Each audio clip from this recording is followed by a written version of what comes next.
Hi guys, welcome to my channel. Uh Today we're doing the Insecure season 5 episode 4 recap. Faulty. Okay. Um so the episode basically starts off on a beach in California. Um and we see a banner behind a table full of liquor, and it's the event party for um, Nathan's 1 year grand opening event that's been talked about between Issa and Nathan. And so we see there's like a beignet truck. The table's lined with liquor. And that's basically where they decided to hold the party. Makes sense. It's big space and it's public, so they can invite whoever they want to.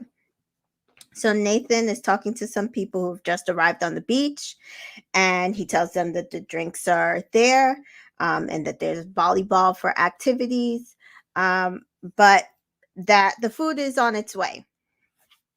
So his partner Mo gets up complaining about the time because now he needs to reapply sunscreen. And Nathan points out that he's only reapplying it to his front. And he says, oh, he's only facing the sun at his front, so he doesn't need to do his back. And he's like, well, you don't even got any on, so what are you complaining about? You need to put some on. So Nathan puts some on, and two friends arrive, and one says that this was the best idea because people are out having a good time. They're frolicking, as he says. And Nathan complains, yeah, they're frolicking on empty stomachs. That Shug, his friend, was supposed to come with the food for the grill, and it hasn't arrived. Then we see Risha arrives from the barbershop. She's in this cute like bikini set, and Mo or Nathan offers her the sunscreen. She looks at the sunscreen. She's like, guys, this is regular Aveeno, which I think is absolutely hilarious because, you know, I think sometimes as Black people, we don't like take sunscreen as like this big thing because we have a darker skin, but we do need to sunscreen. There are great sunscreen products out there. There's black girl sunscreen if you are a black girl. I highly recommend it. But please sunscreen. Please don't use just Aveeno on the beach. So then we see Molly and Issa and Kelly arriving. Molly says there are niggas in bulk out here like Costco. And Kelly said that's how they're supposed to that how they're supposed to find this party. Because it looks like everybody decided that today was the day to come to the beach. And that maybe we are a monolith because we all had the same. Everybody had the same ideas that day. I do have to say that I am absolutely loving the new and, in my opinion, improved Molly. She is carefree. She is like just excited about her options and opportunity, and we see that through this episode. So Issa spots Nathan's section on the beach. Molly is like that the men that she's focused on, that there's still men from the north to the south, and that there's good options, and they're looking good. And Kelly's like, oh, you got one B on Bubble, and that Molly is back. And Molly says that the date was good, but the sex was eh.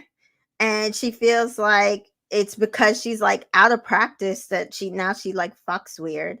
And that she needs to do it with somebody who knows what they're doing. And Kelly points out that somebody is her. And I'm like, Kelly, I don't think that's what she meant. But Kelly's like, well, even though she's on her new enlightened path, that she's here to support Molly in all her newfound activities. And so, you know, she's excited to help her on her journey that Molly is on. Um, Issa's like she's apprehensive. You could tell she's about to go talk to Nathan, and she points out that she like she cried in his mouth, and she wonders how her tears felt tasted. She's sure that they were salty, and you could just tell she's like on like this just anxious path at this point. um and Molly kind of like points out, well, did you even talk to him? Like, why is things still weird? Kelly points out, like, why are you even worried about it? Because didn't he leave you in the middle of the night and keep it moving? And Kelly says, like her dad, which is absolutely hilarious. um but she's like, yeah, they've been talking, but they're both busy, and so they haven't talked about that situation, period, like, um in, I guess, in detail. Molly says, well, just like take it easy and like take your time and just ease into it. And I'm laughing that Molly, of all people, is the one giving Issa that advice, because normally Molly would probably be like, oh, well, either fuck him, or like, you know, or, you need to confront him for leaving you. But she's like, things happen. Take your time. Don't make things weird.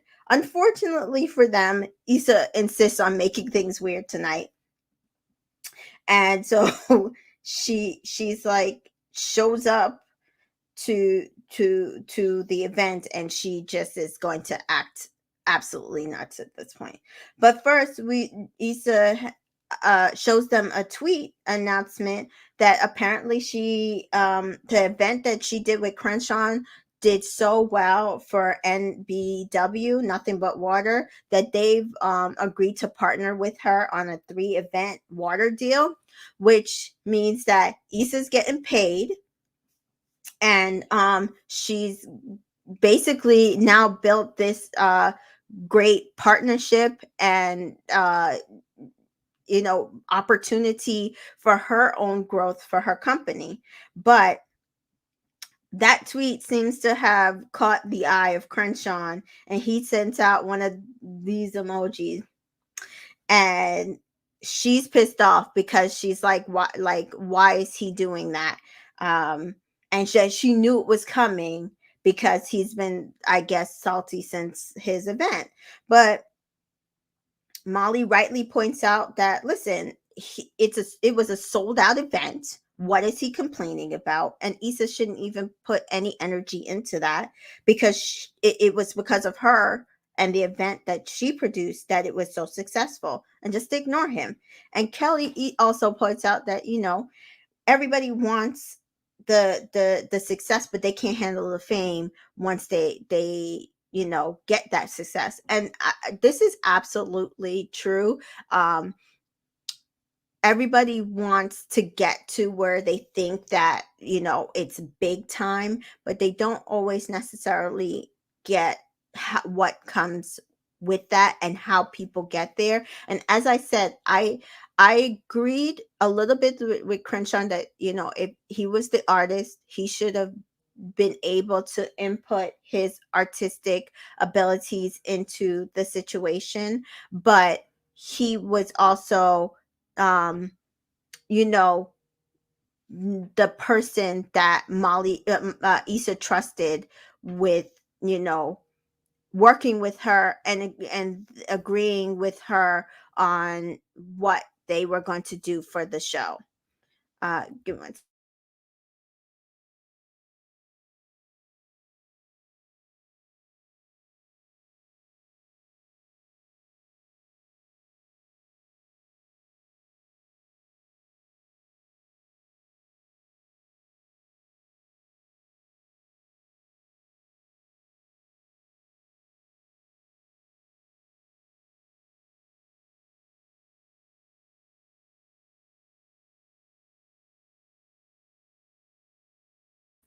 Sorry about that.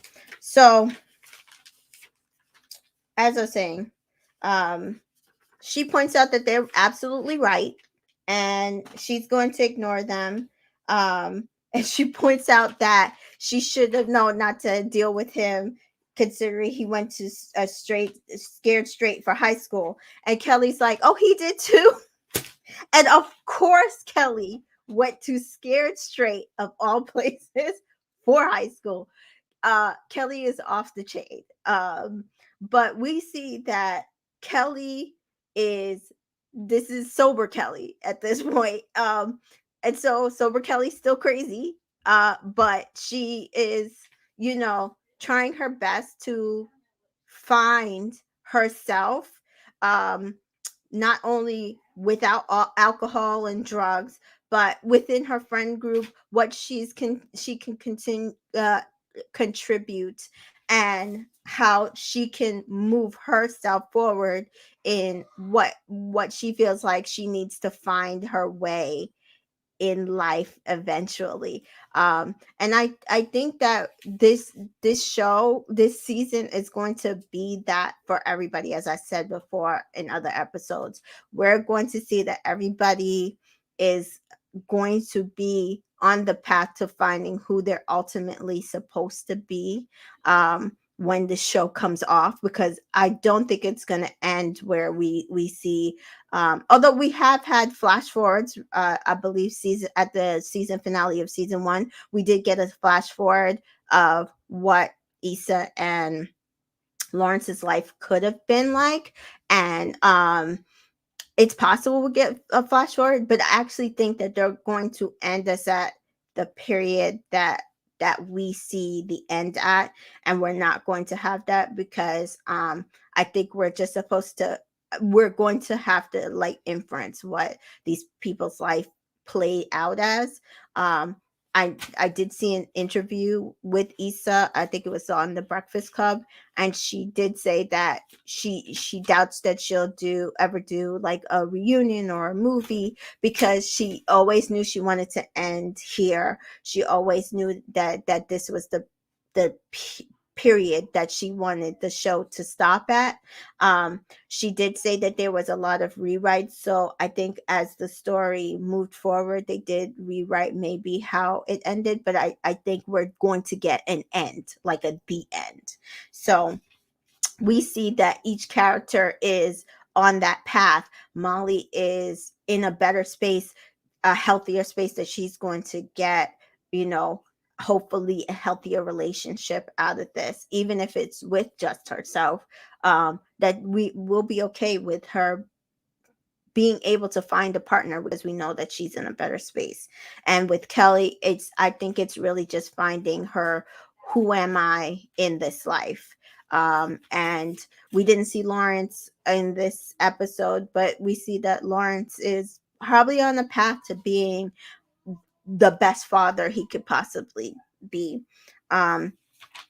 Nathan, we'll see at how it seems like we're going to see how he plays out. And with Issa, that, I'm sure we're not going to fully get that until the end, because she's the main character.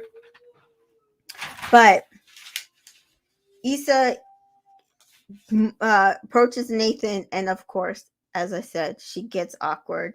She asks how he is when he didn't ask how she was. She's asking about things like the weather, the temperature, and he eventually kind of just be like, "Oh, I see somebody," and walks off. And at the same time, Molly meets his friend, whose name is Omari, and his other friend, whose name is Johnny. And as they walk off and have a conversation, Issa walks back to them, and as she's walking back, she sees Kelly is mixing a drink, and she's like, "Yeah, he hates me. He's weird. He's acting weird." And they both are kind of like, is it him acting weird, or is it you acting weird? But they don't say that. But we see that Kelly's just like mixing this drink. She's like, "Well, he was always kind of like a weird dude to me, but I don't know his baseline." And Molly's like, maybe, you need to like just like calm down. And Issa's like, Kelly, you drinking again? And she's like, no, this is for you. You need to relax. And I love that's where Kelly's mind is. She's like, okay, I can't drink, but it's obvious that Issa needs this drink. So let me help her out and get her to relax.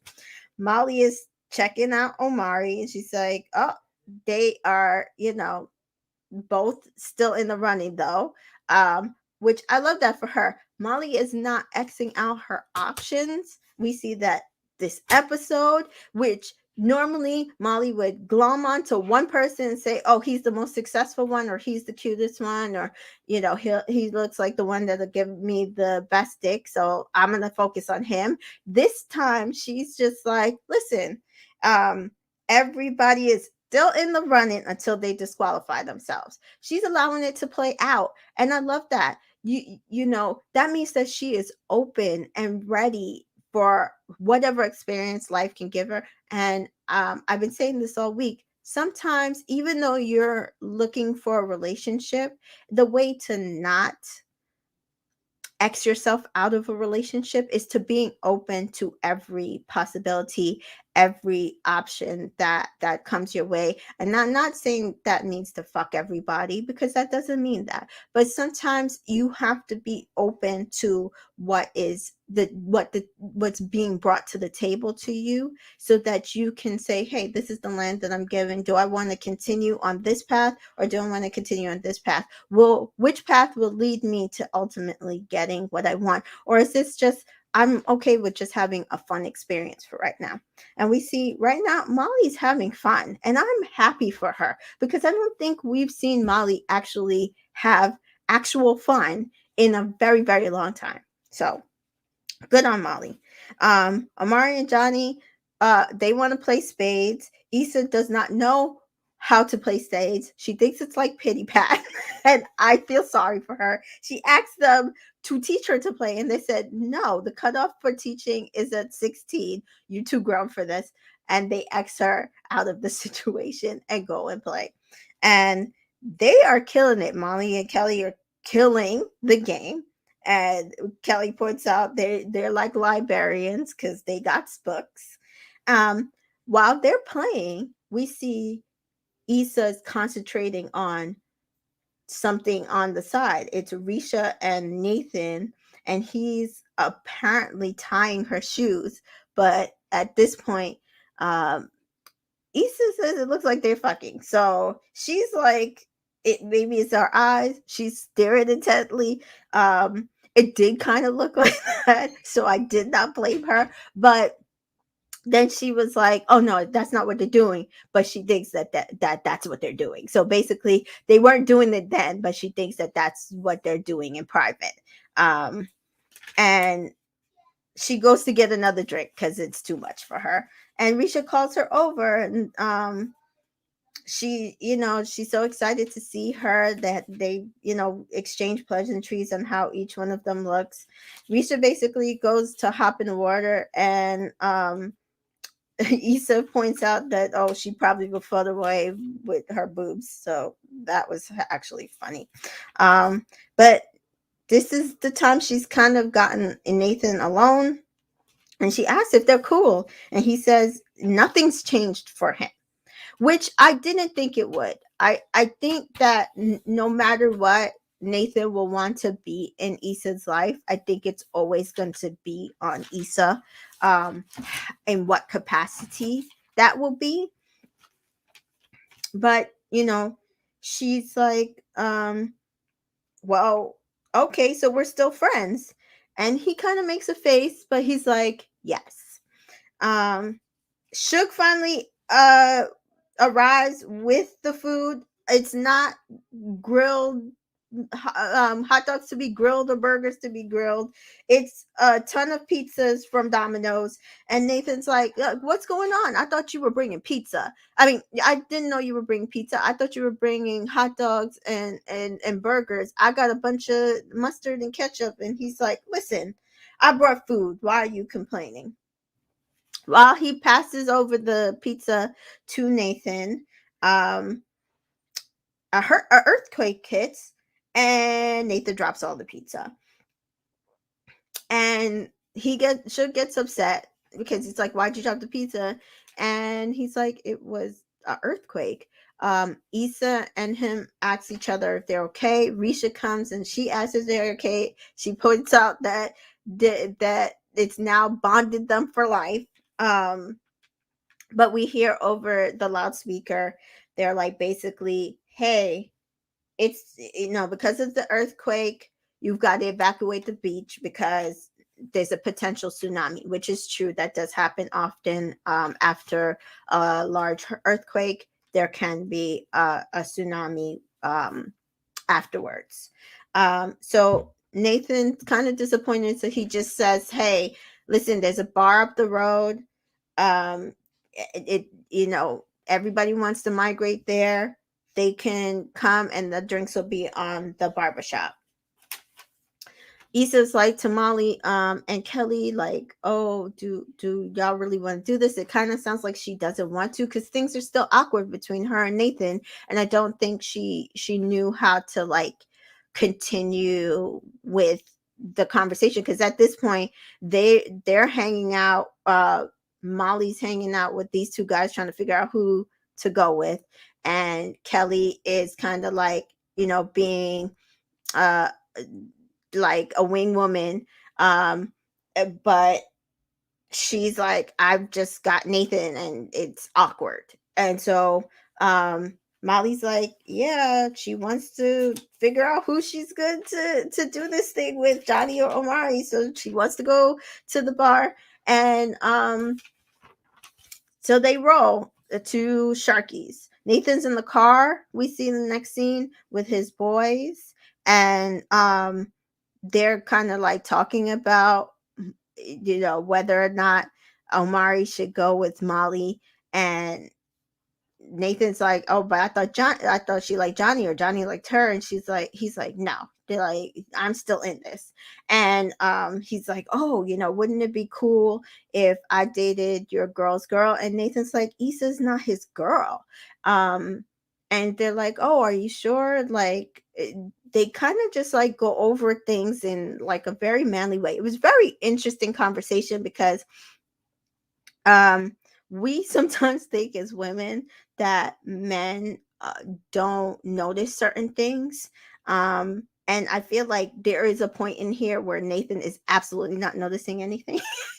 He really thinks that Issa is not into him. He's basically going by Issa's words and not by her actions. But his boys are pointing out, well, if she, yes, she friend zoned you, but if she really didn't like want to be in you, would like into you, why would she like continue to the bar? Why would she show up at the beach? They think that, he's like, "Oh, but she had me like come and cuddle and in the middle of the night, and then she started crying. She doesn't know what she wants." And I'm like, wait, so do like men not realize, like, if we asked to come hang out and we want to cuddle, like, do they think that we do that with everybody, like, or that it wouldn't be significant? Or I mean, I like to cuddle, but I don't ask every guy to come cuddle with me. The reason why a woman would do that is because she feels safe with you and because she wants to be near you. So what part of that is he not understanding? And I understand that Issa, the last conversation they had about them was, if you remember last season, she was coming out of, you know starting her business. They were coming into their friendship, but they were basically through the period where he had ghosted her and came back. And she decided, "Hey, I want to be friends with you." And it was like, okay. And then she started dating Nathan, Lawrence, and he was like, "Well, hopefully he does better this time." And she's like, "No, no, no, he's got this." And he, at this point, we figure he didn't. So she never then came back around and said, you know, "Okay, things didn't work out with Lawrence. I now want to be with you." She kind of just was like throwing subliminals. But he also was not being upfront, because we all know that he also wanted to be with her. So he says that they've been friends for the last year, and then all of a sudden she came out of nowhere wanting to do this stuff, and he's basically confused. So at that point, he left, and he didn't, because he didn't know what to do once she started crying and fell asleep. And they're like, yeah, but she obviously was comfortable with you. She did friend zone you, but she was obviously comfortable with you. um and so they kind of go back to the conversation about Molly and Omari having sex with her. And he's like, yeah, yeah, yeah. So in the other car with the girls, Johnny's driving, uh we see Issa is basically seeing Crenshaw tweet about her being a fraud. And he her assistant calls her. She has a bloody nose. She's so upset. She's like ready to roll on him, but they both decide that they're going to like for now dead the situation, because again, everything was so successful. They don't want to turn it into something that it doesn't need to be. And then we see Issa and Molly like texting back and forth in the car, just about like Nathan and what to do. And Molly does Issa a solid, because sitting next to her is Risa. She taps her on the shoulder and she's like, hey, so you and Nathan fucking? And she's like, oh no, he's like my brother. Like we would never do that. I'm sure he's good at it, but why? You want it? She's like, I'll circle back on that and let you know. And she just like texts Issa back that, listen, figured out the situation. It's on you now what you want to do. And I just loved that's where they've gotten in their relationship, that they're able to really kind of be there for each other, even if it's like, okay, I'm just going to help you handle this situation so you can make a decision. And then we also see that Kelly and Risha is really bonding in the car. So they end up at Sharky's. They have shots all around. And Issa again gets Nathan like all by himself, and just she point blank asks him, why did he leave her that night. And he kind of makes a joke about the taco truck, which I thought was kind of cute, because remember their first time together, they did go for tacos and stuff, so by accident. But she's like, listen, like, no, I'm being serious. And she's like, I kind of expected you to stay. And he rightly points out, I didn't know that we had expectations in our relationship. And I thought this was like a really great statement, because that, like, it shows that a man's thinking when you're a friend and a female's thinking when you're a friend can be a totally different point of view. For a man, he's thinking, hey, like, if I'm her friend, that means that I'm her friend. We don't have any expectations in our relationship. I could come and go as I please. And for Issa, I know that I think she wants to be more than friends with him, but even as a friend, she felt like he should have stayed with her and been, there for her. And I think he just felt like maybe he crossed a line, because they both at that point say, well, it's fine. Maybe I shouldn't have kissed you. And she said, yeah, maybe I shouldn't have invited you over. And they kind of want to just like undo what they did, that they feel like they both crossed the line that maybe neither one was ready for. That, it's clear that they both want a relationship with each other, but they both think the other is not ready for that because of their actions. And I think maybe if it's really kind of based on him ghosting her in the beginning of the relationship, because he's stepping on eggshells because he doesn't want to lose her, and she is stepping on eggshells because she doesn't want to lose him in the way that he disappoints her again. Hi, Brandy. And I agree. If you're talking about Molly and Issa, I love this new carefree Molly because you can really see how much she has allowed her relationship with Issa to be a relationship with no strings. She's just there for her. There's no expectation really on her doing something for Issa. I mean, Issa doing something for her in order for her to be in this friendship with her.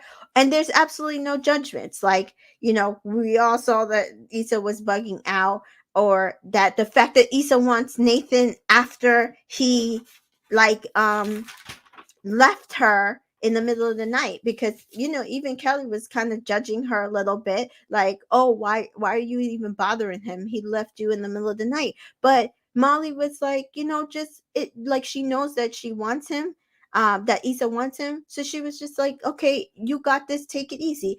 Even in the car, she's like, he's not fucking with Risha. What do you want? Like, it's on you. And I love that's where the relationship has finally come to, that there's no judgment on either side. Issa's not judging her for wanting to like keep her options open, or even if she might fuck a dude tonight because even though she just met him. Neither one of them are in a place of judgment, and so they can have this solid friendship that I think they both deserve to have in their relationship at this point, because they've been friends for so long, and I think they were great friends before. They're even better friends now. So the next thing we see, uh, I think I didn't get to mention it, that while Nathan was in the car, he got a phone call because apparently he had somebody come in and he had to redirect them to the bar. Well, the person that showed up was a man and a woman, and it's apparently his cousin Thomas and his cousin's wife Velma. And boy, did the energy shift in the friggin' bar. I don't know if it was anybody else. I did see it on Twitter, but the energy just was so, like, if we think that the energy between Issa and Nathan was awkward, the energy between Nathan and his cousin, and especially his cousin wife, was absolutely weird as hell. And as they're having conversations, she calls him Prison Bay, kind of like throws subliminals about him just like up and leaving, and you don't know what you're going to get with Nathan, and you might find him on the back of a milk carton. And it's kind of like, dude, like, were you were you messing with your cousin's wife? Because she's kind of acting like you guys were like sleeping together or something. Like, she's like kind of pressed. um so he's just like, oh, did y'all have to drive far? Because as far as she knows, all his family is back in Houston. And he's like, no, we live close, we live in California. And she's shocked because she didn't know he had actual family in the area. He's never actually mentioned them. And Nathan does say he stayed with them when he first got to California, before he stayed with Andrew. So they eventually do get a table, and everybody's just sitting there. Nathan's cousin and he are talking about, different times that they were together a few years ago, how they ended up at a party where the t-shirts had calamari on it. And, the energy is a little better. It between the cousin and him, they're a lot more comfortable. But the wife is still like totally off. She's still throwing kind of shots at Nathan. he kind of throws a little bit of shots, says Nathan abandoned him and he had to run off, and because he had run off and he had to hitchhike home. And the wife Velma kind of says that he's like, oh, that's Nathan, he's gone with the wind, he's a light skinned leaf. And Issa's kind of picking up at like what Velma's doing, and how he's like how he's also feeling. You could see it on his face and in his body. So Issa, is like, I'm really glad he blew my way, because he really helped center me. He really got me to figure out what I wanted to do, and he grounded me. And we all know that this is true. If not for Nathan pointing out what Issa wanted to do with her life and how to get there, Issa would have never, started the block. And so you could see on his face, he's appreciative about how, she relayed this to his cousin. And she shows him back, anytime, like, that's what she's there for. She's always going to support him. So then we hear that Omari gets a text about a party with Jason Derulo. Apparently most of them are a fan. I personally am not. But Molly's like, oh, to Johnny, oh, are you rolling to this party? And Johnny's like, oh, I've got to go put my cat, Mr. Jingles, out. And Molly's like, he's focused on the wrong cat. And so she decides, hey, Omari, I'm rolling to this party with you. So she makes her choice. And Issa's like, hey, Kelly, what are you doing? And Kelly and Risha are still bonding over their near-death experiences, apparently. And then apparently over some nightmare that Kelly had, where she was like in it with her mother, and then she swallowed her mother, and it was weird. I'm like, if this is sober Kelly, it's like, no wonder we got so many crazy moments before this, because so even sober Kelly is off the chain right now. But Nathan asks his cousin if he wants to go, and he's like, no, we'll go home. But Velma, the wife, says, hey, no, go ahead, go hang out with your cousin, it's okay, I'll go relieve the sitter. So Thomas decides to go with Nathan. They're in the car, they're still talking about old times, and Nathan's like really glad that they've gotten to hang out because it's been so long. Meanwhile, on the other side, we see that there's just like tweets going back and forth between people who are apparently fans of Issa and Crenshaw. And Crenshaw still had been tweeting crap about Issa. And she basically sends him what she thinks is a text message that he's being messy, and like all of this is unnecessary. Unfortunately for her, she put that out as a tweet, and so her assistant, like, it's like, what did you just do? And she's like, crap, in the car. They finally get to the party, but they apparently can't get in. Amari's trying to handle it. Molly goes back to Issa, and Nathan says, hey, he's trying to handle it. And again, we just see the growth of Molly, because had this been a year ago, or a year and a half ago, she would have done this guy, because he couldn't get them into the party right away. She's come back, she's like, she's cool with it. She said he's working on it, and she's giving him his space to figure it out. Basically, Issa and her assistant basically decide that they're going to allow things to cool off, and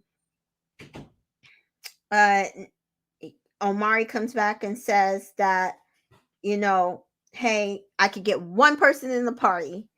and Nathan's business partner Mo is under the entire impression that it's him, and Omari's like, no, it's Molly.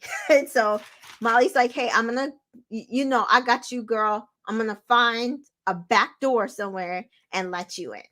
And the next thing we see, they've been standing there for an hour. But Molly does find the back door, and the first person in that back door is Mo. But by this time, Thomas is like done, and he decides he's gonna leave. And Nathan's like, no, he just got us in. We could go. He's like, no, I already called my Uber or my Lyft. I'm headed out. And he's like, I'm not going to abandon you. Nathan's like, I'm not going to abandon you. And he's like, no, I that's not it. And he's like, well, I know Velma probably wants you home because she doesn't like me. And he says, it's not about Velma. And basically, come to find out, Nathan was kicked out of their house. And he thought the entire time that it was Velma that kicked him out of the house. But apparently, Velma did what a wife does, and she took the blame for her husband because her husband was the one that wanted Nathan out of the house. But, her husband was Nathan's cousin. Apparently, Nathan would, show up unannounced. He would leave without warning, be gone for days, gone in the middle of the night. He would leave the door unlocked, and they have children. And as a parent, I can totally understand feeling like, this person is not keeping my children safe. And that's a good father, good mother, anybody would feel that way. Cousin, no cousin, sister, brother, whoever, you would not feel comfortable feeling like your children weren't safe at night. So Nathan has nothing more to say, because at this point he realizes that the person he thought he had an issue with is not the person, it's really his cousin. And what can he do about that at this point?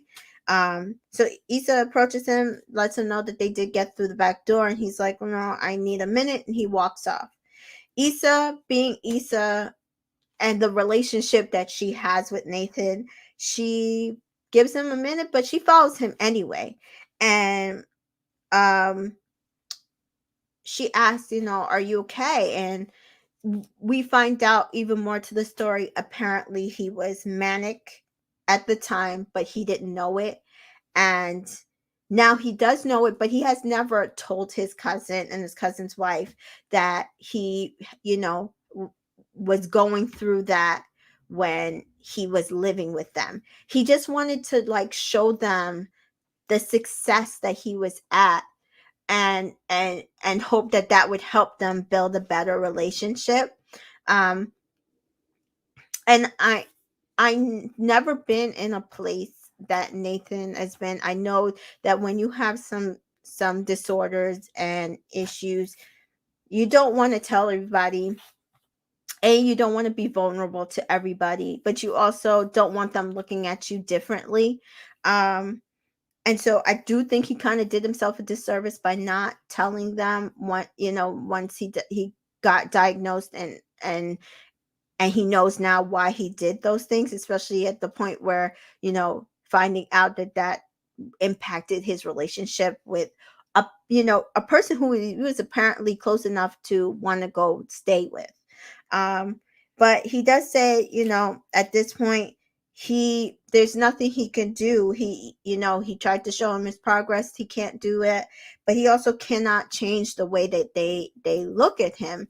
And he says, that's understandable. And we know that she's trying to do the same thing.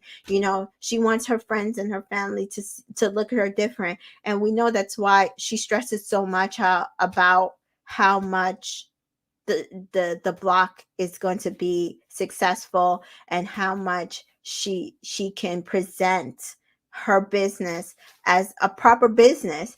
And I'm sure that's why it's upsetting her, the way Crenshaw is acting, the way it's playing out on social media.